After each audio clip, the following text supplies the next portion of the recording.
கோவை மாவட்டம் கிணத்துக்கடவு அருகே தனியார் பள்ளியில் மாத விலக்கை காரணம் காட்டி சிறுமியை வகுப்பறைக்குள் அனுமதிக்காமல் வாசலில் அமர வைத்து தேர்வெழுத வைத்ததாக புகார் எழுந்திருக்கிறது. இதுகுறித்த விவரங்களுடன் தலைமைச் செய்தியாளர் குருசாமியிடம் கேட்கலாம். குருசாமி, இந்த மாணவி தரப்புல பெற்றோர் என்ன புகாரை தெரிவிக்கிறாங்க? லாவண்யா, கோவை மாவட்டம் கிணத்துக்கடவு அருகே செங்குட்டை பாளையம் பகுதியில் தனியார் மெட்ரிகுலேஷன் பள்ளி இயங்கி வருகிறது.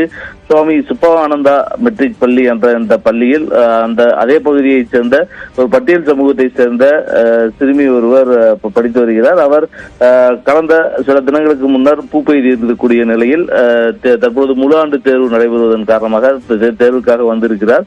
தேர்வுக்கு வந்த அவரை மாதவிலக்கை காரணம் காட்டி பள்ளி வகுப்பறைக்குள் அனுமதித்து தேர்வு எழுத விடாமல் அவரை வகுப்பறை வாசலிலேயே அமர வைத்து தேர்வு எழுத வைத்திருக்கிறார்கள். தற்பொழுது இந்த வீடியோ காட்சிகள் வெளியாகி இருக்கிறது. சிறுமியின் பெற்றோர்களை பொறுத்தவரை அறிவியல் பூர்வமாக இது பெண்களுக்கு இது போன்ற உடலில் ஏற்படக்கூடிய இயற்கையான மாற்றங்கள் குறித்து அறிவியல் பூர்வமாக சொல்லிக் கொடுக்க வேண்டிய இடத்திலேயே பள்ளி வளாகத்துக்குள் அனுமதிக்காமல் வாசலில் அமர வைத்திருப்பது பெற்றோர்கள் மத்தியில் அதிர்ச்சியை ஏற்படுத்தி இருக்கிறது.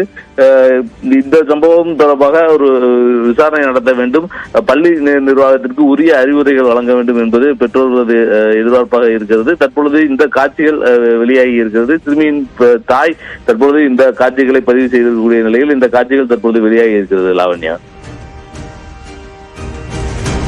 விவரங்களுக்கு நன்றி குருசாமி.